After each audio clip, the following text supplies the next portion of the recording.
nous retrouvons pour l'inauguration de l'habitat malin itinérant avec à la manœuvre Joseph Vidal, le président d'Uro Habitat. Ça y est, c'est parti, c'est inauguré, bravo à tous. Avec à vos côtés Daniel Constantin, président de l'association GAM. Qui a les clés? Qui donc a les clés de l'habitat malin itinérant? Voilà, Jean-Pierre Frémont, le directeur d'EDF Collectivité. Enfin parmi nous, et Frédéric Guyot, le directeur régional de l'ADEME Languedoc-Roussillon. Ils vont venir me rejoindre sur ce plateau et nous allons vous en dire plus sur cet habitat malin itinérant.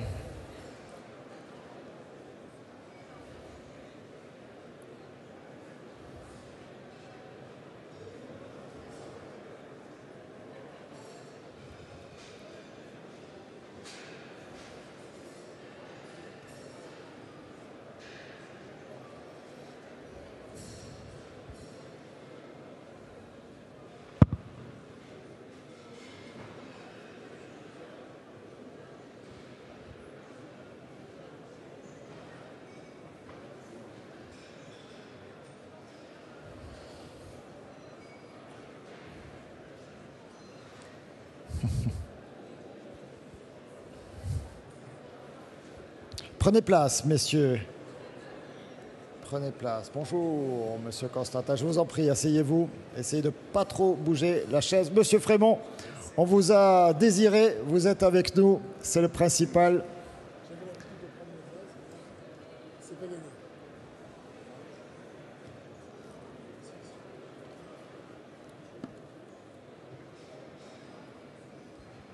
Avancez-vous un tout petit peu. Bonjour. Merci d'être avec nous. Voilà, toute l'équipe réunie, des partenaires d'habitat malin itinérant. Peut-être on va démarrer avec vous, monsieur Frémont, parce que, bien sûr, nous, on est très fiers de cette réalisation qui va tourner en Languedoc-Roussillon, voire peut-être dans la nouvelle grande région, qui sait.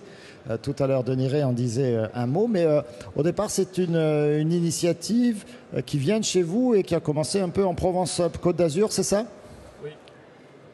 Ça marche. Parfaitement, ça fonctionne. Bonjour à tous et à toutes et pardonnez-moi pour ce retard.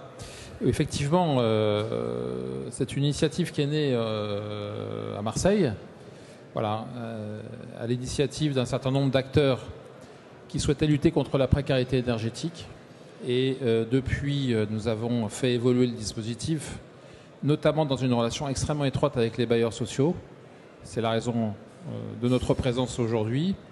Et l'intérêt de la démarche, qui est unique en France, je tiens à le rappeler, donc elle n'a pas simplement une vocation locale ni régionale, mais elle a vraiment une vocation nationale, c'est d'associer au travers d'amis, donc Habitat Malin Itinérant, des partenaires. Voilà. Le traitement de la lutte contre la précarité, c'est un sujet collectif, c'est un sujet, j'allais dire, de service public qui doit engager tous les acteurs, bailleurs sociaux, énergéticiens, collectivités locales, associations.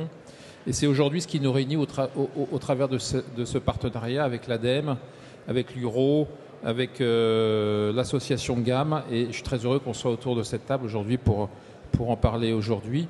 Et le seul sujet pour EDF, au fond, c'est de considérer que le champ de la solidarité, au moment où plus de 2 millions de Français sont éligibles aux tarifs de première nécessité, l'enjeu de la solidarité, c'est un enjeu structurant pour une entreprise comme la nôtre, qui certes est un grand électricien, mais qui est aussi, je le rappelle toujours, un grand acteur de mission de service public, notamment en direction des plus démunis. Alors avec nous, justement, un des partenaires, l'ADEME. Je me tourne vers vous, puisque bien sûr EDF ce sont des grands techniciens, mais les spécialistes de l'énergie, de l'économie d'énergie, c'est aussi beaucoup chez vous à l'ADEME. Qu'est-ce qu'on va y trouver dans cet habitat malin? Je crois que c'est vraiment l'intérêt de travailler sur le changement de comportement, d'informer, d'aider ces populations à avoir les bons gestes et essayer d'avoir le maximum d'économies au niveau de leur consommation. Parce que malheureusement, on s'aperçoit que ce n'est pas toujours les les publics les plus défavorisés, qui ont forcément le meilleur accès à toutes ces informations et qui ont forcément les meilleurs comportements. Donc c'est vraiment l'enjeu, voilà, de leur donner à disposition et de pouvoir mesurer la conséquence d'un geste quotidien sur un bilan annuel, parce que c'est vraiment ça, et sur le bilan annuel, de transformer ça, certes en kilowattheures, etc., qui sont des choses pas toujours très parlantes pour le Quidam, mais vraiment en euros, de transformer en euros. Transformer ça en euros sur un budget, voilà, sur un budget annuel, et de leur faire vraiment prendre conscience des petits changements de comportement de tous les jours, les conséquences que ça peut avoir sur le budget annuel. Concrètement, et dégager en par exemple, donnez-moi un seul exemple. Dans la maison, vous en verrez plein, mais c'est le problème des veilles notamment. Ne pas laisser les appareils en veille, l'entretien, la bonne utilisation. Et pourtant, tout pousse à laisser les appareils en veille. Ouais. Tout pousse, mais il ne faut pas. La bonne utilisation. Alors qu'est-ce qu'il faut faire? Il faut les débrancher, parce que même quand ils sont éteints, ils consomment encore. Bien sûr, la veille consomme, donc il faut éteindre totalement les appareils. La bonne utilisation. Ça peut représenter, alors moi j'ai entendu dire pour une box, une box internet, tout ça, bon, il n'y en a pas dans tous les foyers, mais presque. Aujourd'hui, c'est 50 € par an, c'est ça? Oui, c'est ça, plusieurs dizaines d'euros par an. Voilà, facilement récupérable.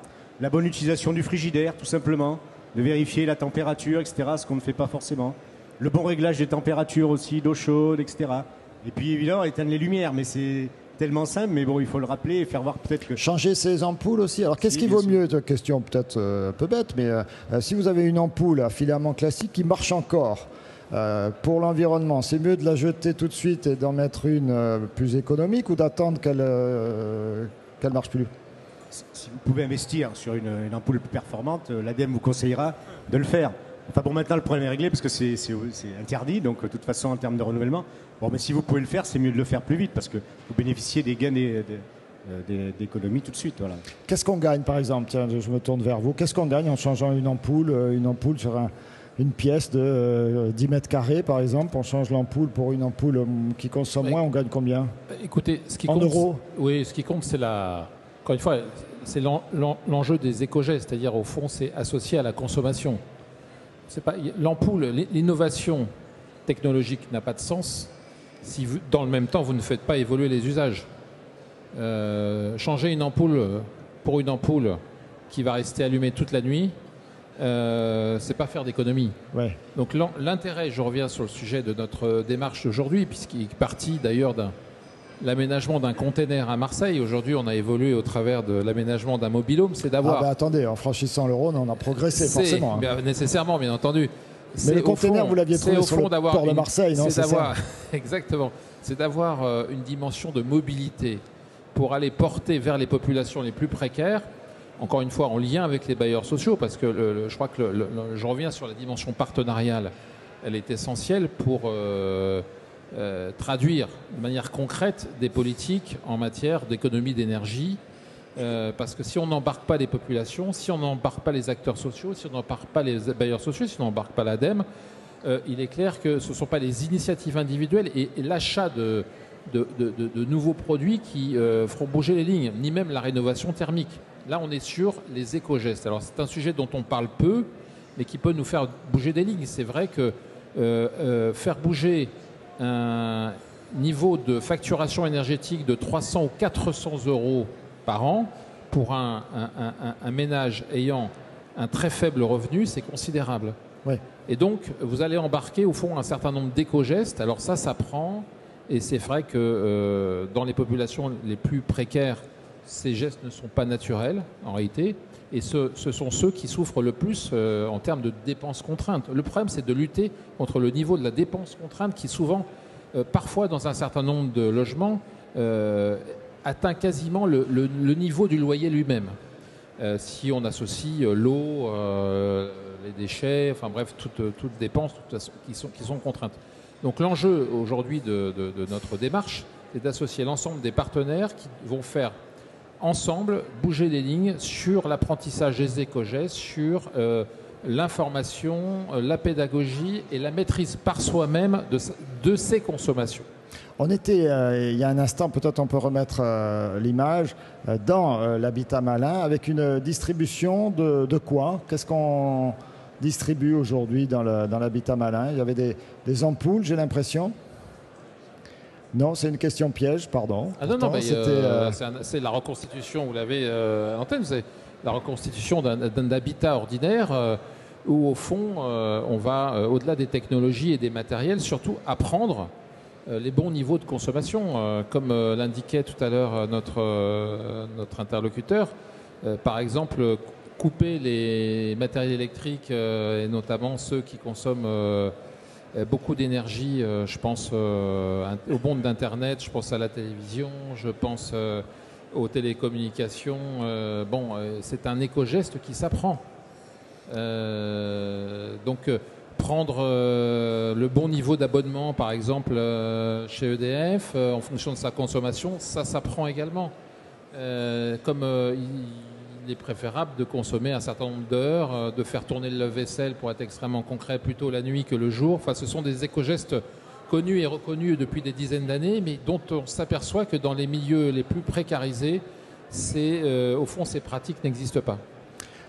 Alors, Joseph Vidal, pardon. Sur les bons exemples, je suis allé directement peut-être sur les usages spécifiques de l'électricité, parce que là, mais la première consigne, c'est de se chauffer à 19 degrés. Je ne l'ai pas dit, et ce qui n'est pas toujours le cas quand même. Hein. On a toujours tendance à... La notion de confort est plutôt à des températures un peu plus élevées, et ça c'est vraiment le premier conseil. C'est le premier geste. Et oui, c'est là où vous avez souvent le plus fort gain, parce que vous étiez sur la question sur les gains. Hein, voilà. Joseph Vidal, c'est essentiel d'accompagner quand on est un bailleur social, enfin comme vous, en tout cas vous représentez les organismes bailleurs sociaux, c'est essentiel d'accompagner, ça marche, ne vous inquiétez pas, c'est essentiel d'accompagner, il faut mettre très près et ça marchera très bien, d'accompagner vos locataires dans cette démarche pour qu'effectivement ils ne se retrouvent pas en situation de précarité alourdie. Oui. L'initiative prise par EDF de lutter contre la précarité est importante pour le logement social, dès lors que nous logeons justement des familles qui ont un niveau de ressources modeste. Alors, je vais ajouter une chose, c'est que construire du logement basse consommation, utiliser des dispositifs d'isolation performants est insuffisant s'il n'y a pas une utilisation du logement, notamment rationnelle, et qui évite bien sûr de dépenser ce que l'on a consommé. J'ai en mémoire un exemple sur Castelnaudary. Vous avez une cité de logements sociaux qui est équipée au niveau des fenêtres de capteurs. Dès lors que l'on ouvre la fenêtre, le chauffage électrique... Rapprochez le micro, sinon on ne vous entend pas. Oui, je disais, dès lors qu'on ouvre la fenêtre, le chauffage s'éteint. Donc le locataire a l'habitude souvent d'ouvrir grand ses fenêtres et de consommer en quelque sorte ce qu'il a économisé par la technique elle-même de la construction. Voilà. Donc cette initiative avec cette démarche entreprise par EDF, nous l'avons poursuivie, nous la poursuivons et nous souhaitons qu'elle porte ses fruits. Voilà. Vous êtes partant pour que ça aille également en Midi-Pyrénées, vous êtes d'accord? Oui. Avec quoi? Habitat Malin, ça peut aller jusqu'en Midi-Pyrénées demain, vous êtes d'accord? Bien sûr, ça doit aller jusqu'à Midi-Pyrénées, ça doit même dépasser les limites de... Après, il faudra peut-être en fabriquer une deuxième. Voilà.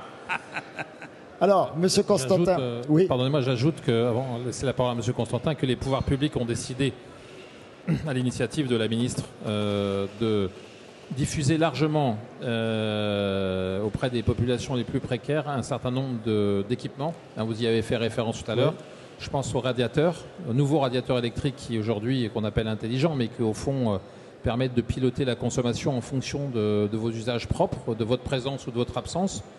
Et puis de la même façon qu'il est envisagé une distribution massive de LED auquel vous faisiez référence tout à l'heure, le tout rentrant et sans rentrer dans le détail, dans la production de certificats d'énergie pour lesquels EDF figure parmi les obligés.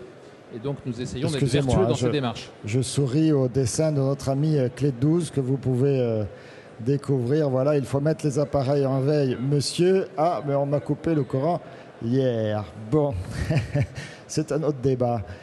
Daniel Constantin, pourquoi vous, l'association GAM, et peut-être nous rappeler ce que c'est que l'association GAM, où vous êtes associé à ce beau projet?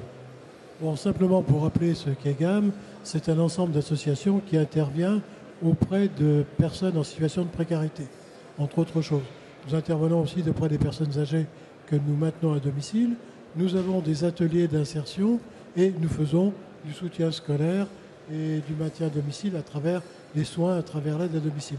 Donc, je veux dire, nous avons en face de nous des populations qui se posent la question de savoir généralement comment elles vont terminer leur mois. Et ces populations précarisées, il faut qu'on leur apporte des savoirs, des attitudes, des comportements et pas simplement des aides, des subventions, des prises en charge. Donc ça veut dire qu'à partir de cet outil, d'abord nous serons amenés avec EDF, avec l'ADEME, avec le mouvement HLM à faire, j'ose dire, de la pédagogie. D'abord vis-à-vis de nos propres équipes qui ont besoin de connaître elles-mêmes tous les comportements. Il faut aussi savoir que tout ce qui a été, je veux dire, technique, la domotique, etc., pour réduire les consommations, n'est pas forcément accessible à ces populations. C'est compliqué, c'est cher, et donc il faut autre chose.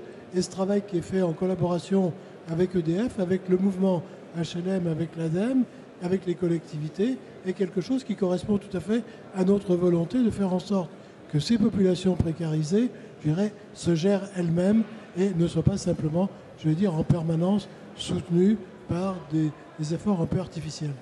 Voilà, si on peut limiter les aides directes et faire en sorte que les gens, par leur comportement, aient moins besoin d'aide, soient plus autonomes, évidemment, c'est un gain, un avantage pour tous. Merci beaucoup, messieurs. Encore bravo de votre initiative. Une information, après la fin du congrès, la première étape pour l'habitat malin, l'AMI, c'est où? J'insiste sur le fait que l'originalité aussi de ce projet partenarial, encore une fois, c'est sa mobilité. C'est-à-dire qu'on n'attend pas qu'on vienne par devers nous. Quand on a des problèmes, l'avantage de ce mobilhome transformé, c'est qu'il se déplace au cœur des cités les plus sensibles, des espaces les plus sensibles.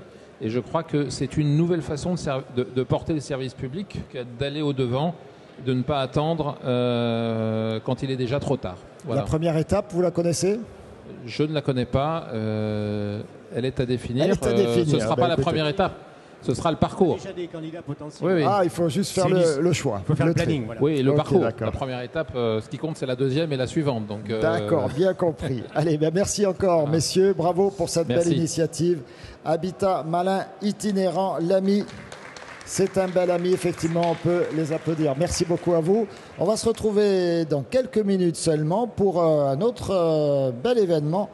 Ce sera la signature de la convention EasyGaz entre Montpellier, Méditerranée Métropole, ACM Habitat, la CCAS de la ville de Montpellier. Il y aura également Facero et Engie. Engie, vous le savez peut-être, c'est le nouveau nom de GDF Suez.